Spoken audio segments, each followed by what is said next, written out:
data breaches are happening with the larger companies today. So they are the ones who are being imposed on penalties, and that's what is getting to news today. Another 2 years or so, even smaller companies, even individuals will be required to protect their data, because the more of these breaches happen, the more of these syndicates that originate from the Eastern European country bloc. And they have universities, they train people, they teach people for 6 years to actually graduate out of that, how to steal data, how to sell that data on the dark web. You are watching CIOtv by Enterprise IT World, a production of Accent Info Media. Hello and welcome to CIOtv.live. As part of my conversation, I bring in thought leaders and CXOs who strive to change the world from a technology perspective. Today, I have got two very special gentlemen. They have been involved in many entrepreneur activities and people-centric activities. The first one is Mr. Sudhir Sahu, founder and CEO of Data Safeguard. Sudhir is a Silicon Valley-based serial entrepreneur and thought leader.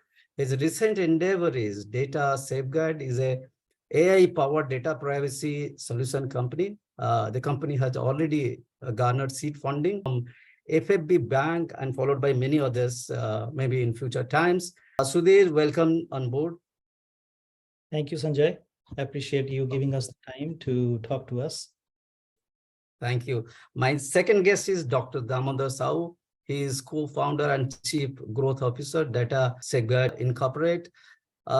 Very interesting personality. Dr. Sahu just left his 11-year journey from Wipro Limited. He worked with India entity, but very recently he relocated to US. Even then, that didn't make him happy. He quit this very fulfilling job, but had to wear entrepreneur shoes also and joined Sudhir. Not only he is part of this organization, he is also part of many philanthropic activities. Dr. Sahu, welcome on board. Thank you, Sanjay. Pleasure to be here. All right, let's go one by one. So let us understand from Sudhir Sahu, what has been his journey so far. Sudhir, over to you. Sanjay, many people have their own journeys, and mine is unique in my own way. Like we were just talking about, that all three of us have some connection to a college, and who knew that you had some association with the same college that I went to study, and even Damodar was part of that college in some way or the other. So life is a journey. All of us in this world have, some way or in some form or fashion, we have our own journey. Mine has been very interesting. I started my career with a company called Melstar in Bombay, in Siege, in 1996. And when IT was in its primitive days in India, and Siege was the software export processing zone. Most of the companies were there. IT had not gone to Bangalore. Hyderabad did not exist in the IT world. And Bombay was the only place where, those days Mumbai used to be called Bombay. And that's where I started my career. I used to support the European division, and then I got transferred to the US division. So initially, I did not have that passion as an IT engineer that I must go to US. 98% of the population in India, as they graduate out of their engineering class or they start doing something with IT, the first thing they start thinking, how soon can I get to US? Who can apply for my H-1B? I remember going to ICH, Indian Coffee House, that is there inside of Siege. Yeah. And 98% of the population during lunchtime, it's massive. ICH is a massive cafeteria. Thousands of people are sitting there and talking. It's very loud. And 98% of the population is talking about how many companies have applied for my H-1B, what is the salary that I have gotten. And I'm talking about 96, 97, 98.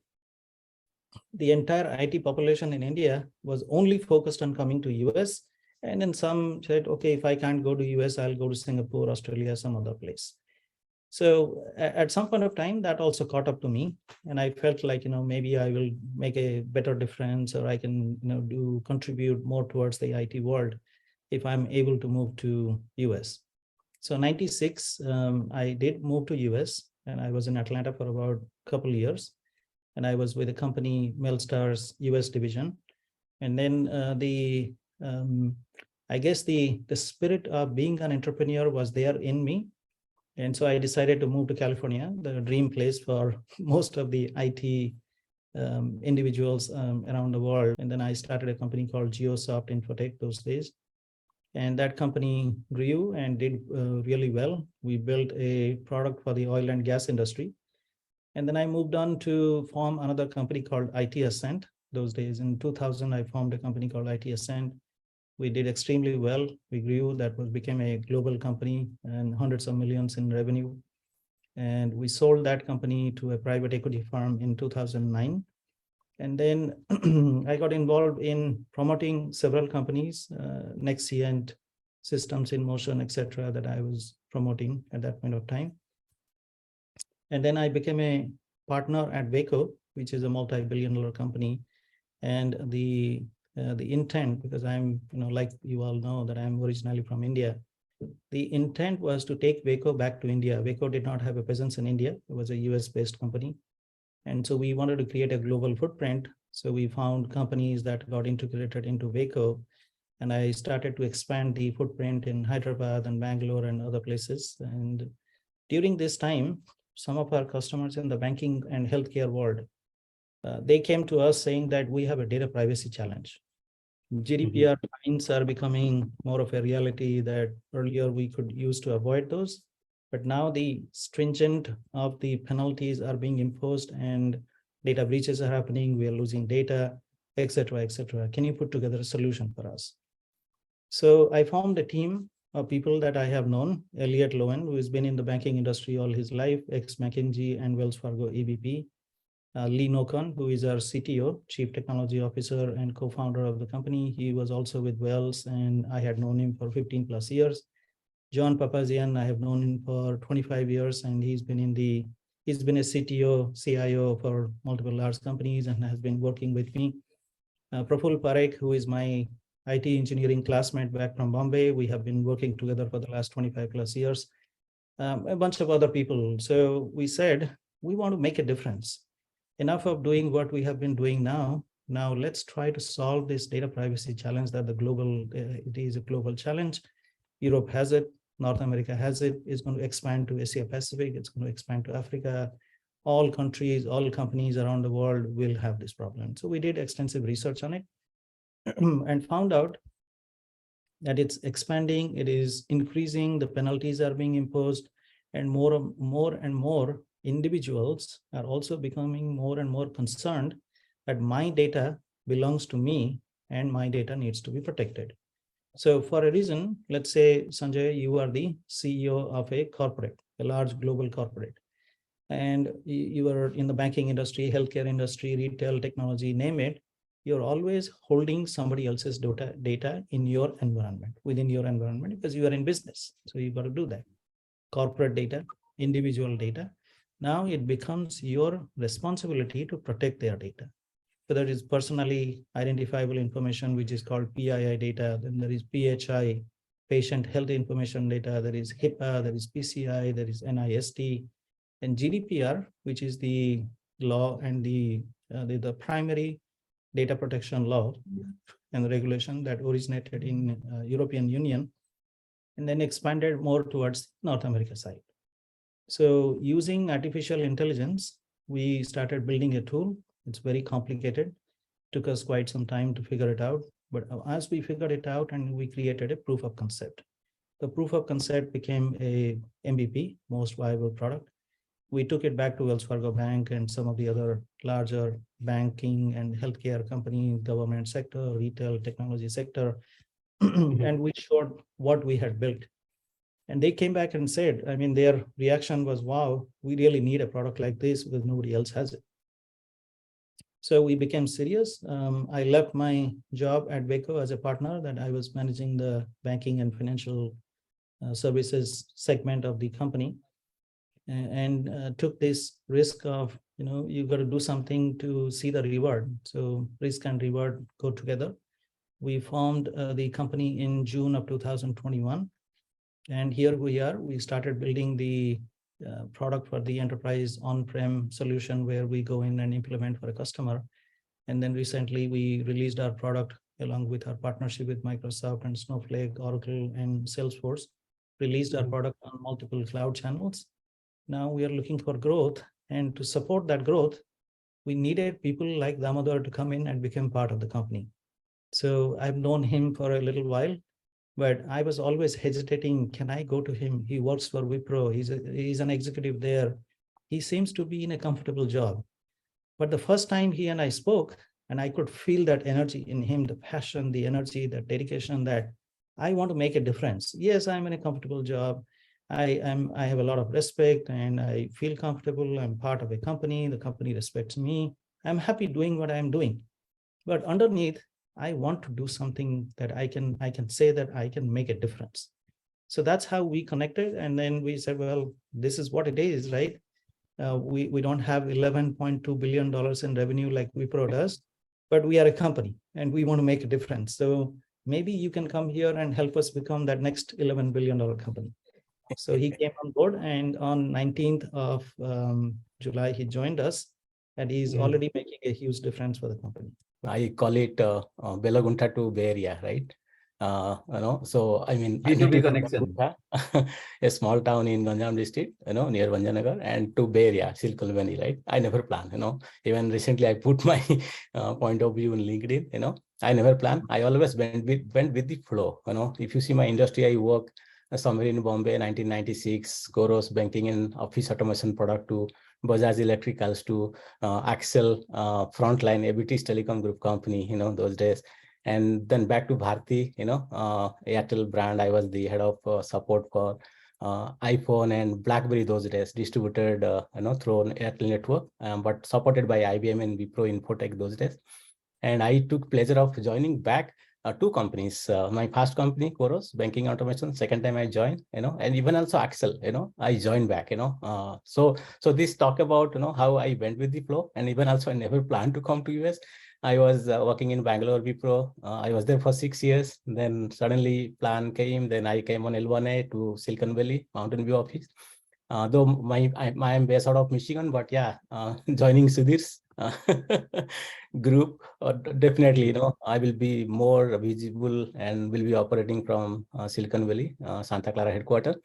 Yeah, it's a pleasure to be here. It's a different experience. And now my point of view from moving from corporate to startup, it's coming up very soon. Tomorrow, I think I am planning to put it on LinkedIn, and it's a different journey. And I really enjoy. This is my second week as a startup executive, and a lot of flexibility and a lot of rigor. I always say that carry fire in your belly, always be a loaded gun, sky's the limit, you can say, right? And there is no standard operating procedure. You make SOP and go and do it, right? And of course, we are looking for growth. And thank you, Sudhir, for believing in me. And the title which I carry, really, I mean it. Basically, growth, comfort to growth, right? And let's say we are at some value, we plan to aim big, in next 3 to 5 years. And I can see that change in investors, analysts, even customers, partners. So yeah, thank you. I have a very relevant and valid question to you, Dr. Sahu. That you joined, climbed up the ladder, joined one of the very prestigious, high-valued, high-volume company like Wipro. But given a choice, you could have done many other things. You could have joined other startups. Many people might have approached you to join with them and do positive contribution. Why did you get attracted or why did you join this particular company? You were in a very safe water. Now you stepped into a water which is troublesome. No, I'll put it differently, so why I choose, good question you asked. I was a comfort zone, so to start up, and why I choose data safeguard, again, why I choose Sudhir, right? And so I'll tell you, see, though I was not in startup company, but I was a startup mentor in Startup Odisha and Startup India, still my profile is there and I keep doing that, all for not for profit. And when I was talking to Sudhir, a month ago, then I did a quick research on the data privacy regulation, the business, if you see the total addressable market is 1 trillion, huge. I know. And Sudhir is the man behind data safeguard. He will keep on. If you give him 1 minute, he will not stop in 1 minute. He'll keep on. I'm last 1 week, I'm learning a lot from him. The domain, the product knowledge, the market knowledge is awesome. We know each other a little while through our Odisha ML. We call it ODS in machine learning group. But it was a casual interaction. But we had a serious discussion. Then I found, oh my God, this is a huge market, 1 trillion term, and data privacy. All government, if you see, are talking about data privacy. Let it be GDPR, let it be California Consumer Protection Act, or I think few other states in US also, they are planning for that. Then I said, okay, this is the product, and it's all SaaS, right? And it will grow. And I can see, then I quickly decided, Sudhir, yes, let's decide the date. Instant decision. Excellent.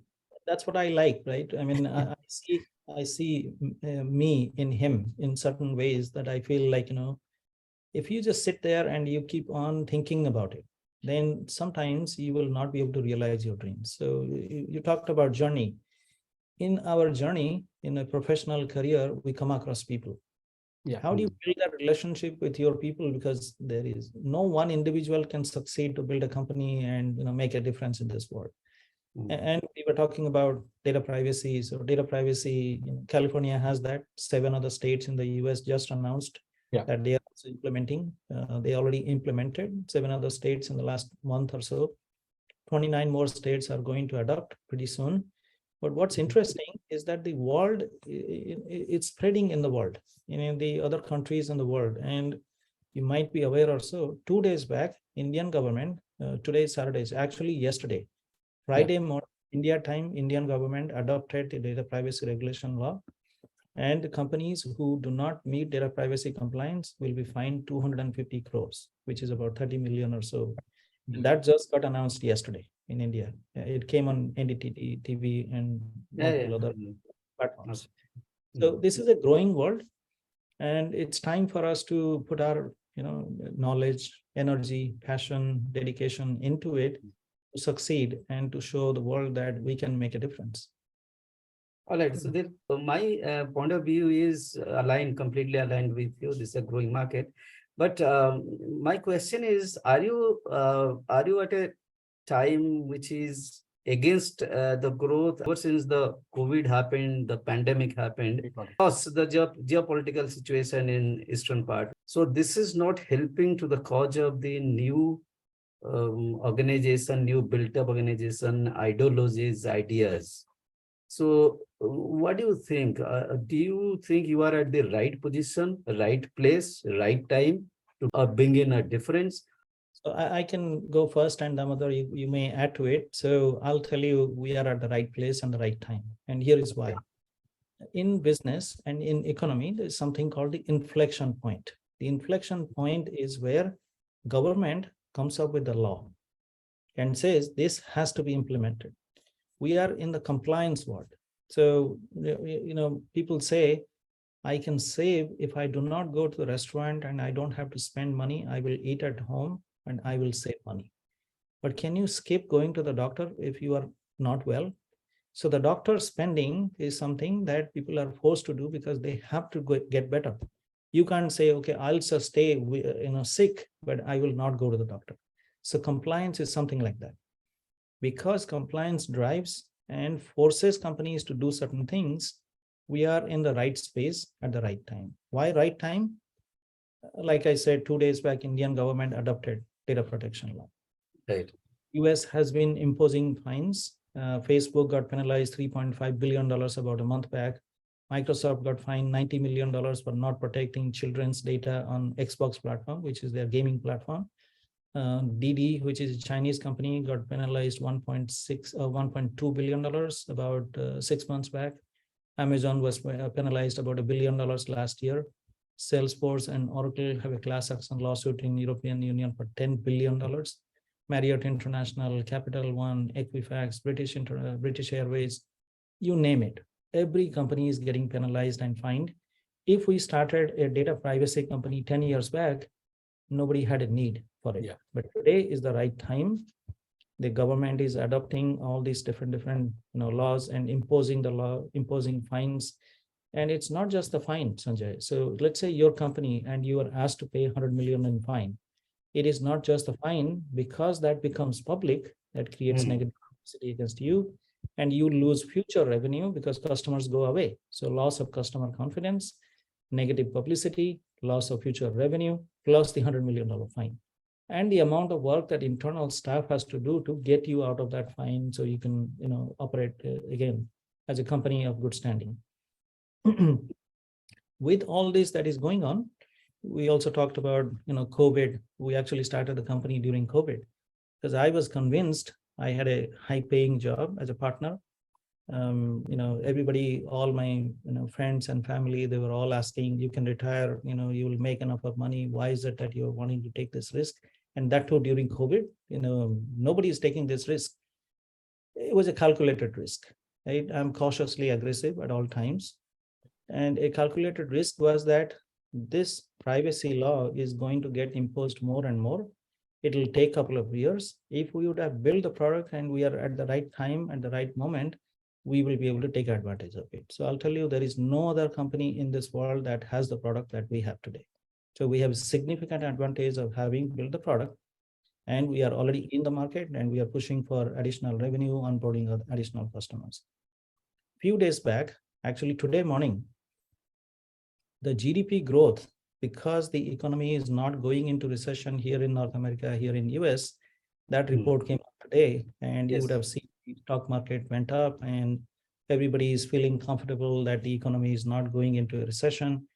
And the companies, especially the companies in the technology world, the Microsofts and the Apple and the Oracle and you name it, mid-sized companies like ServiceNow and other technology companies, everybody is doing well. So they are beating revenue, they are beating their EPS, which is their expected earnings per share, and doing extremely well, easily beating and doing more than that. While there is a underpin, a discussion going on that we might go into recession, but all the data that shows that we are not going into recession and 2.4% GDP growth is starting to happen. So that means that economy is in control. So the economy is not going against us.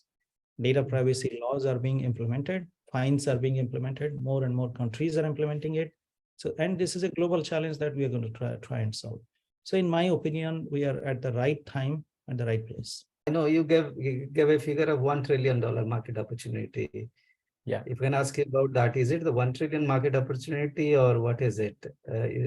Is there any figure? Is there any market study as to data privacy market size where you are dealing in?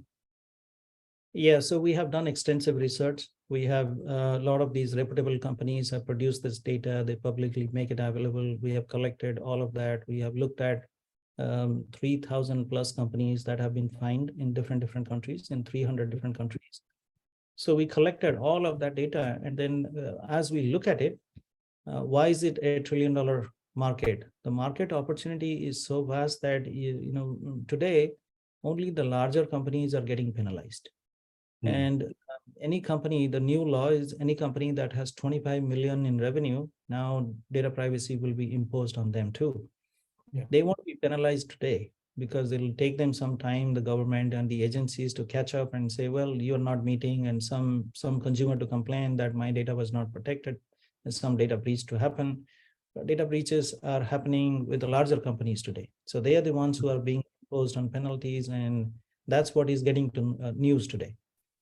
Another 2 years or so, 1 to 2 years, even smaller companies, even individuals will be required to protect their data, because the more of these breaches happen, the more of these syndicates that originate from the Eastern European country bloc, and they have universities, they train people, they teach people for 6 years to actually graduate out of that, how to steal data, how to sell that data on the dark web, how to create chaos using somebody's personal information, applying for credit cards, applying for loans, and all kinds of, and that itself is a multi-trillion-dollar market. And synthetic fraud, which is, again, data privacy is one aspect of our product segment. We also have a synthetic fraud segment, which is much bigger than even data privacy, right? But they are all connected. as we build the product, our platform provides us 60% compatibility in terms of components that we can use to spin up a new product in the data privacy world or in the synthetic fraud world, because they are connected, they are all related to the PII data. So what we have figured is that this is easily more than a $1 trillion market, because in 2021, synthetic fraud losses were over $1 trillion just in US. So imagine globally what is happening. Nobody is reporting that people don't want to create that negative publicity about their own company, so they're not reporting it.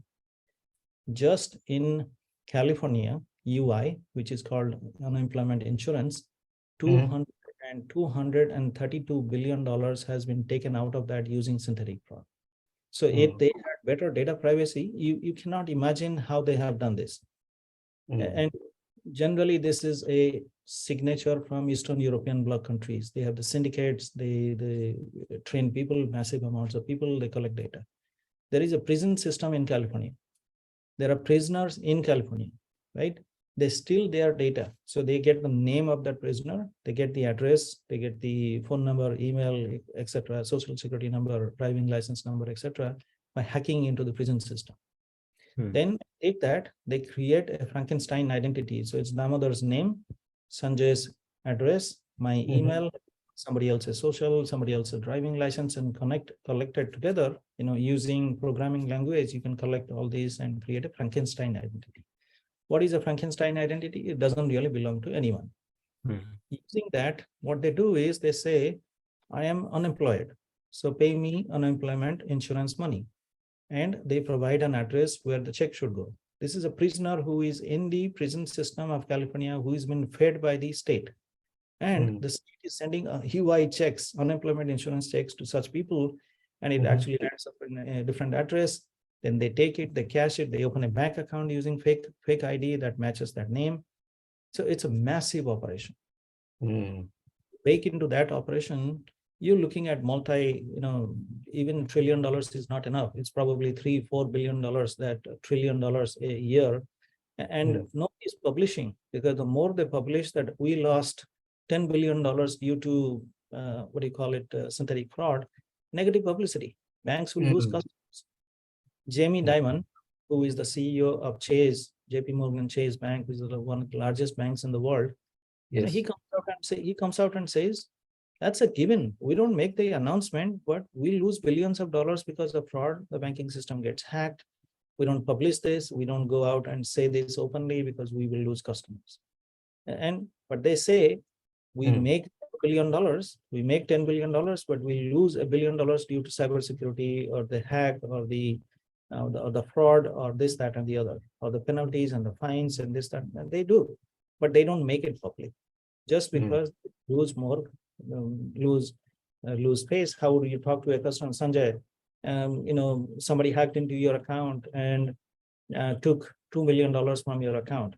You're going to be mad, right? When you are mad, I'm not going to say, Sanjay, what can I do to help you, right? You have $200 million with me, and I do not want to really lose you, because then you will move that $200 million to Bank of America or Wells Fargo or US Bank or somewhere else. So what I do is I help you cover that cost so that you do not have to incur that loss. So I can still keep you. And if I'm keeping 200 million, I will recover that 2 million in some of the way. But banks today are helpless. They say, we can't build technology fast enough to be able to deter these data hacks and the breaches and all these hackers that are coming from the Eastern European bloc. And they block their IP address. So you feel like, there's somebody who is reaching out and they are using an IP address over a VPN. They are much more sophisticated than the banking technology itself. So banks, healthcare companies, government sector, retail, technology, all companies are suffering today because of that. You won't believe, I went to Estonia. I went to Estonia in 2018.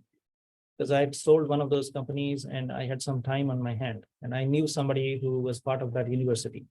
All they do is cybersecurity hacks, how to hack into some system, how to collect the data, how to write a program that can take data and create a Frankenstein identity.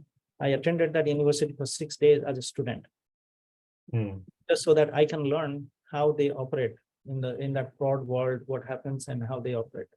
And data privacy breaches, who is hacking into the bank? Like Capital One lost 100 million customers' data, Yeah. or Verizon had that, or Equifax has that. Who is hacking into it? These are the hackers who are trained in such universities, and ultimately they find a way. There's a loophole or they talk to somebody in IT.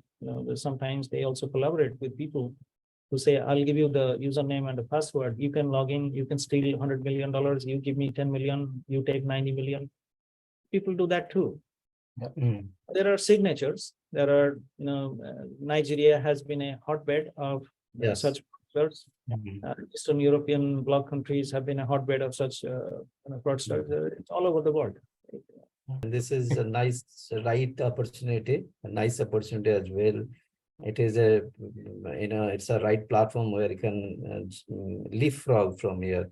Now the question comes about your latest endeavor, data safeguard.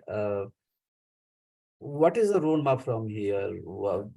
If you can tell something about the product line, about revenue earnings that you are planning. You already have investor to back it up, and the countries or continents that you want to grow into will be really nice for the audience. Yeah, absolutely. Thank you for that question. This is always the best part, and any startup founder always wants to talk about this part, right? Journey is okay, because you have to go back and think about the journey, but what is the most exciting part is how fast we can grow. How can we see the smile on a customer's face? So Sanjay, let's say you are a customer and you have been dealing with these fines and penalties, and every day you're worried, what do I do? What do I do? What do I do? And if I have a data breach or a data hack, I'm in real trouble because it will create negative publicity, etc. And here we come in. We say, Sanjay, we can take away this problem for you. And in return, obviously, you're going to pay us, and we get that revenue, and the smile comes to our face that all this hard work that we put in, now we are getting a return for that investment, the ROI that we look at, right? So we are at that stage where we have some revenue. We have a few customers in distributed, like the healthcare customer, banking customer, data center, like technology company, etc. But it's minimum. And these were all our initial customers where we put in the product and they have been using it. But we are expecting massive push. We partnered with Microsoft. Microsoft has 90,000 global CSPs. They are called cloud solution partners now that the product is on the cloud. They are promoting our product through these 90,000 global partners, and they're going to take it around to their customers. So that's one channel. We engaged a company called BDE Ventures. They have 300 million corporate customers around the world. They are running campaigns, email campaigns every day for us. And Damodar is overseeing both these relationships. Also, we are going to go live on our website in about a week's time. Once we do that, then we will be using the search engine optimization options where people can go on our website and upload a document and directly redact from there too. So these are additional channels that are that have been commercialized or in the process of being commercialized within the next few weeks. And so this is where the hope that all this effort that we have put in, the hope is that now we'll start to see ROI. There are customers who wanted to use our product on the cloud because they did not have a data center environment. So now the product is available there. So now we are engaging. We talked about the bank, FFB Bank, who gave us the seed fund. They are willing to increase their funding, meaning give us additional funds as we continue to grow. We have been we became very serious, and now we are talking to, the company has been self-funded by me until now. Now it's time to bring in some serious funding. We have signed a term sheet with one of the investor groups out of India. But to get a cross-border transaction done, RBI has to approve the transaction. So that's taking some time.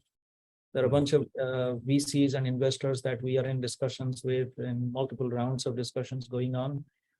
We also recently got selected into the most fundable company. That research is done by one of the top universities here called Pepperdine University. We are in the semi-final round, and if we cross that, we'll go into the final round. There is a possibility of $1 million investment from them. Plus, they will also market our data into about 4,000, 5,000 VCs around the globe. We made it to Pegasus Tech, as one of these largest VC companies here in Silicon Valley. They run something called Startup World Cup. So we participated in that. Out of massive number of startup entries, we have been selected into top 15. We're going to present in the final round on 3rd August. So we are preparing for that. So there's a significant activity happening. Damodar has a lot of connections into lots of VCs. I have some.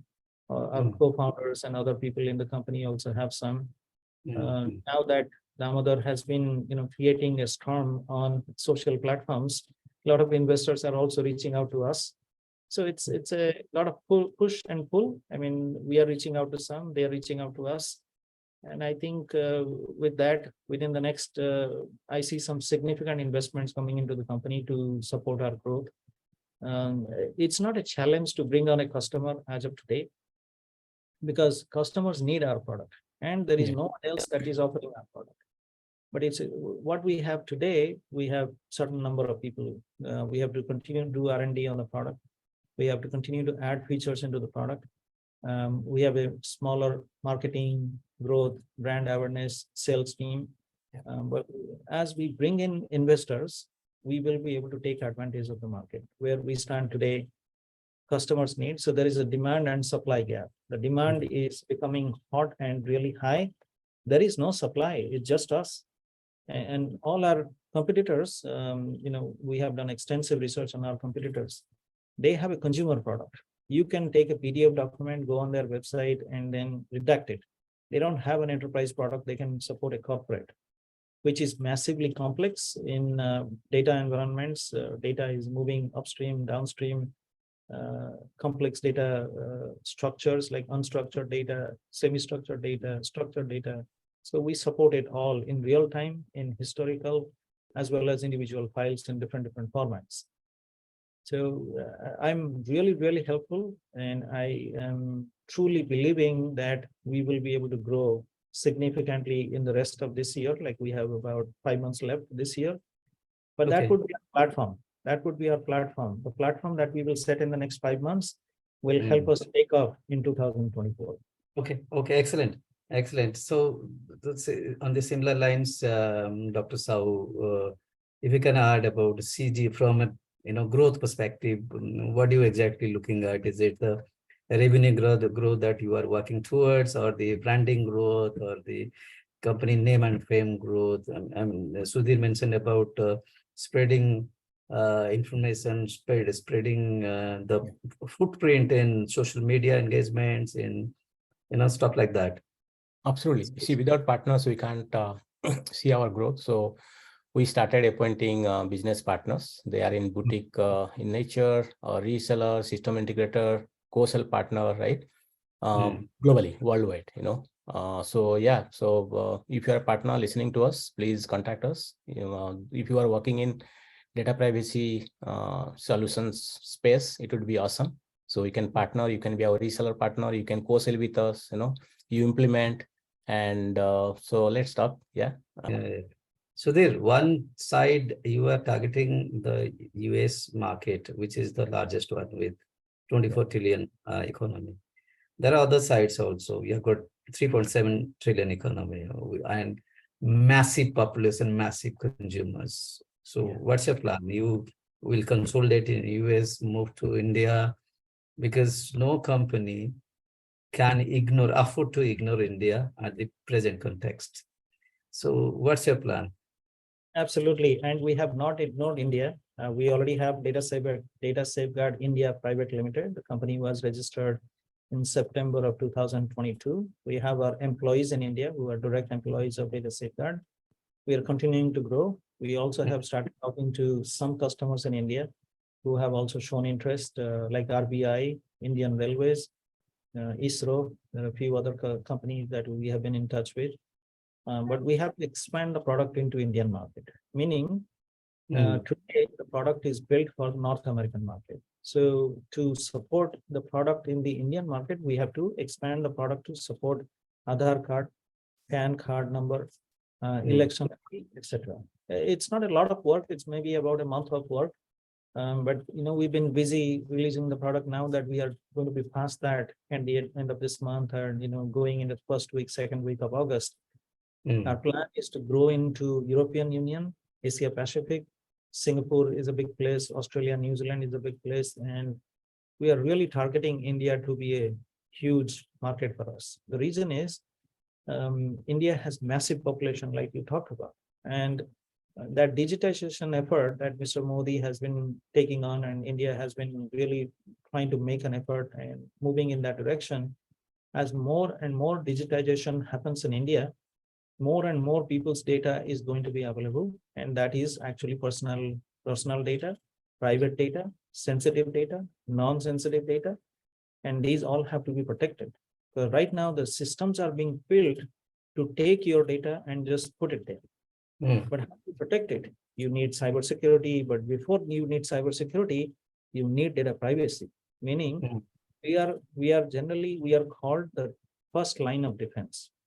Before somebody can hack into your system and take your data, let's say we have redacted the data. You can open it up. You don't care. Okay, come in and take it. What will you do with it? So now today, you can see my picture and I am Sudhir Sahu. I live here in Mountain View, California, etc., etc., etc. And if you look at our welcome page, we have a bubble man in the middle. And what does that depict? That is actually the mission of our company. What Mm. it does is that we take away Sudhir Sahu, and to the population that should not be seeing Sudhir Sahu, they just see a bubble man. And they can't see any of my data. They cannot use my data, and they can hack into it, but they'll use less data. Mm. So cybersecurity becomes the second line of defense, and data privacy becomes the first line of defense.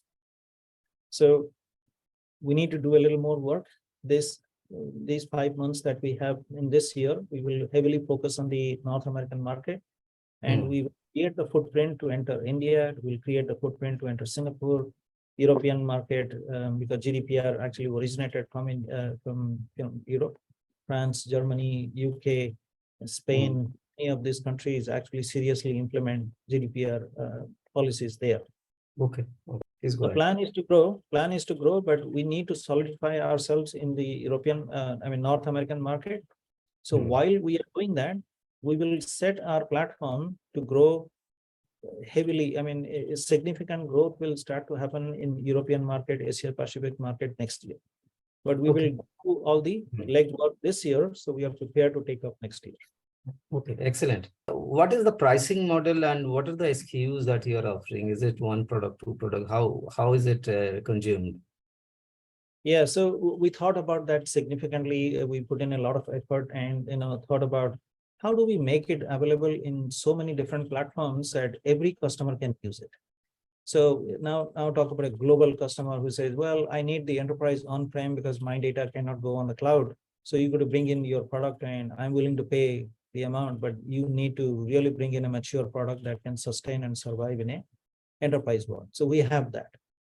Then we thought, right, there are many companies who are big enough, but they are on the cloud. So an enterprise on-prem product will not work for them because there is no data center. So their applications, their data, everything is on the cloud. So we started building towards that. Now we have that product ready and released. We also have marketplace products, which are smaller. It doesn't do everything that the enterprise products do, but that also caters to a medium-sized company. A medium-sized company also wants to do data privacy. They can quickly download. They don't need a lot of hand-holding from us to start using our product. Then a lot of customers started telling us that is it possible that our developers can start using the data? We don't want you to have access to our data. We own our data. Like we say, Sanjay, let's say you are a client, right? We will always tell you the data belongs to you. Even though we are processing your data, we will never claim that data belongs to us, and we don't want to store your data. We do not want to own your data. We do not want to be responsible for your data. So in that model, some of the customers, what they want is that we have technical developers. They can directly upload the data. They can process the data, so that way you don't have to even see it. So we built the API model for that. It's called customer API. And within an hour, we can offer an API key and a developer can upload the data and then process it and pay for it using a credit card. So we created it easy that within an hour, but it doesn't have to be the most complex data product that we have, which needs to be implemented, which needs to be configured, which needs to be, looking at downstream, upstream, where is the data, how do we pull the data and process it and store it, and audit has to be passed, etc. Then came the idea that massive population of small to medium-sized companies like a doctor's practice, a law firm, etc., or a small fintech practice or a company that is doing mortgage processing.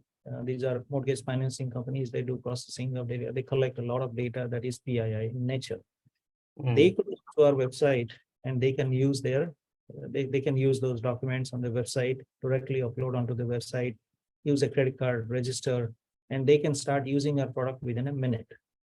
Similarly, a consumer wants to do it, the consumer can also do that. So now we are covering the entire B2B market, from small to medium to large to enterprise to global, and we are also covering consumer.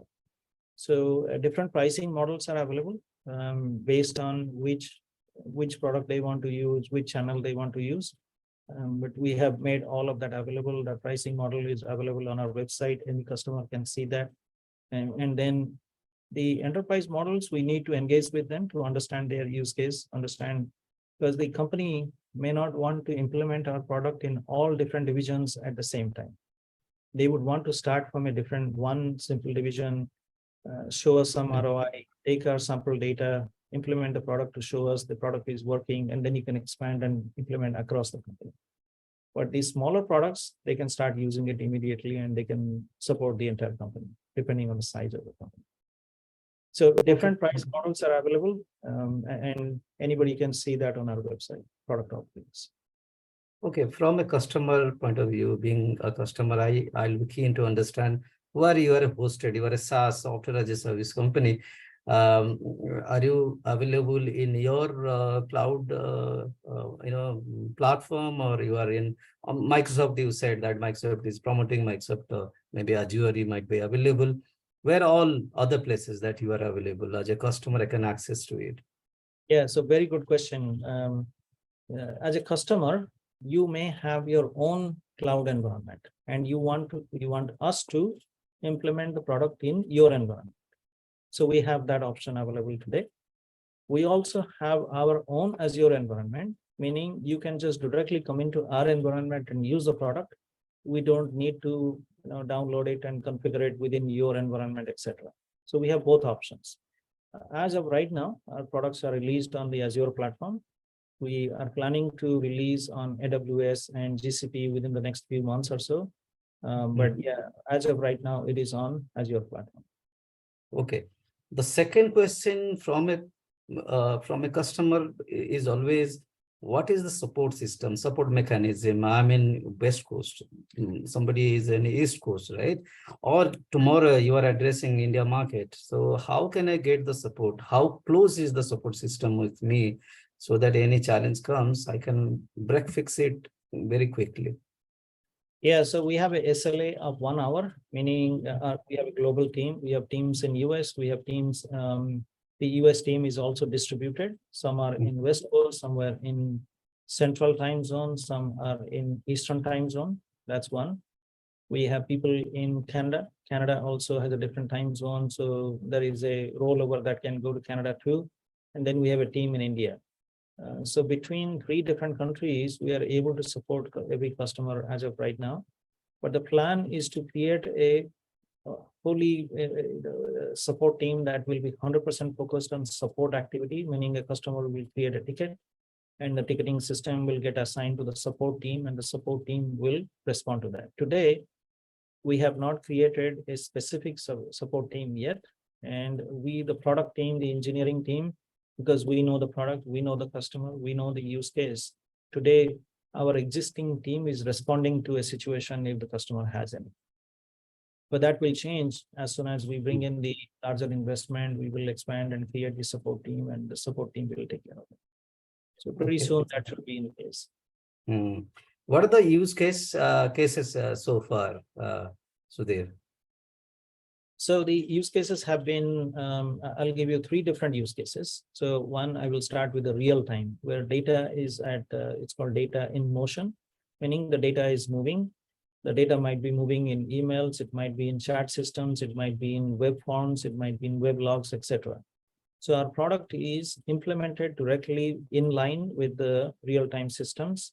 And let's say one of the use cases is that I'm a customer of a bank, and I have an issue with my credit card or my mortgage statement or my checking account, savings account, or wealth and brokerage and investment account, etc.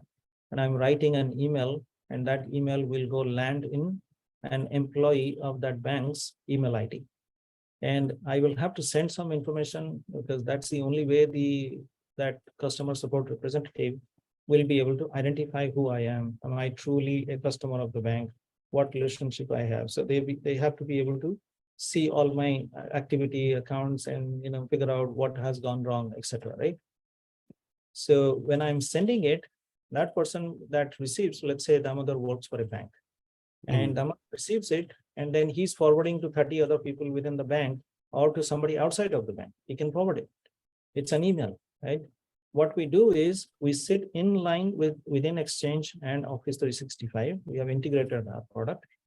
What it will do, it will flag that email. It will still reach Damodar, but Damodar, because that email is flagged, he cannot forward to anybody else. So by doing that, what we did is we stopped Damodar from proliferating the internal environment by sending my PII data to 30 other people, whether internal, external, etc. So that's one example where an external email is coming into internal email. And internal, Damodar is responding to me, and he's going to attach an Excel sheet which may have PII data. Before that email comes out, our product will redact all of that information, so I will not get to see it.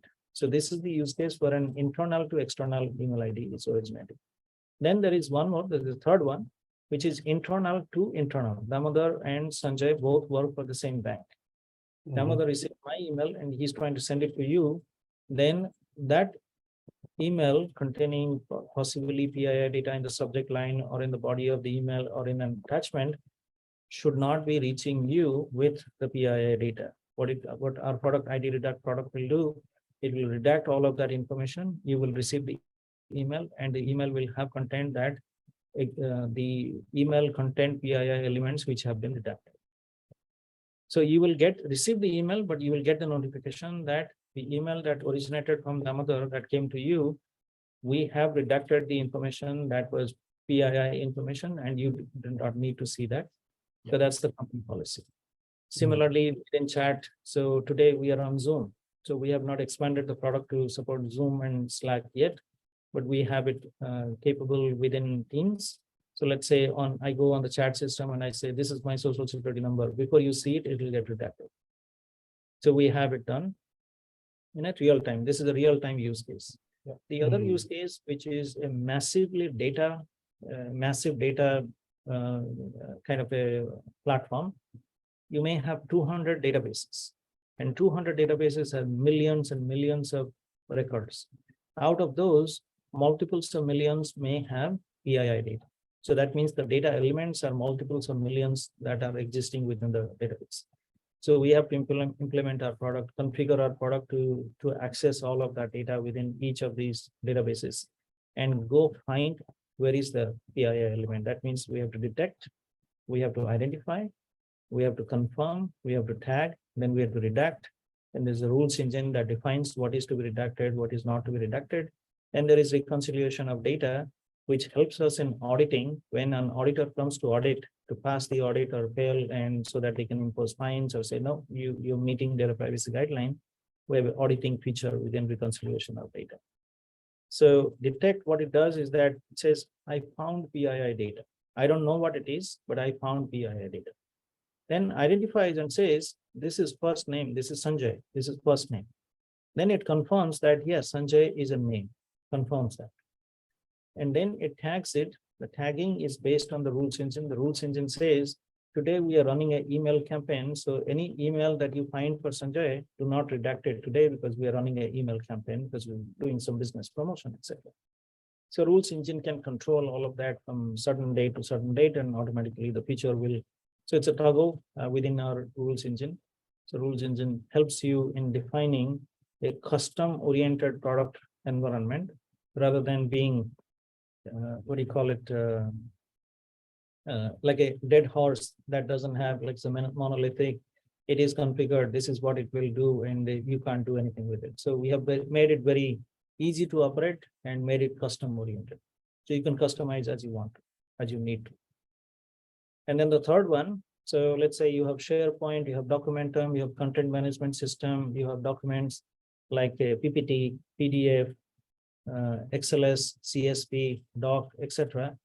And these are 5 different document formats. You may have them anywhere. You can configure, you can pull them, you can upload, you can go into a Google Drive and pull your documents. You can go to OneDrive, you can go to box.com, you can go to dropbox.com, pull all your documents and redact them. So this is the third use case. Yes. Maybe more minute you can take, conclude it in terms of your, so this quarter's growth opportunity. Damodar, also you can pitch in, you can say your perspective from growth perspective. Last 1 minute. Yeah, so we are running at about 255,000 monthly recurring revenue, 255,000 US dollars. Our plan is to, before the end of this year, we want to reach 500,000 recurring revenue per month. So that's the plan that we are working towards. Damodar is part of that plan. We also recently hired a director of sales, Bill Klaus. He will be starting next week. He will be part of that plan. We have multiple analysts that are supporting this. Third parties like BD Ventures, Gartner, they're all creating the funnel for us. So we strongly believe, and the population and the sales pipeline of customers who have agreed to join us, we believe we will hit that 500,000 per month, meaning $500,000 per month quota, or the target that we have set for ourselves. No, absolutely. I think we are on growth plan, growth strategy, and I think we're on track, especially on the creating a mind share and product. You have seen, I mean, how the product is super excited. I think it's emerging, right? And not only US, it will go to Europe and India. So yeah, I mean, exciting time ahead at the Data Safeguard. So stay tuned. Thank you, Sanjay.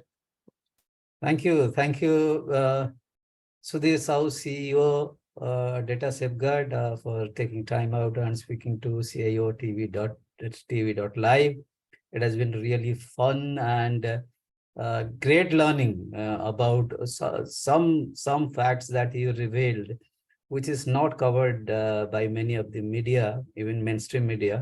Dr. Damodar Sahu, CGO of this organization, thank you once again for joining and your valuable point of view. Ladies and gentlemen, that was the discussion that I had with 2 gentlemen, 2 founder and co-founder of Data Safeguard, which is a Silicon Valley startup company.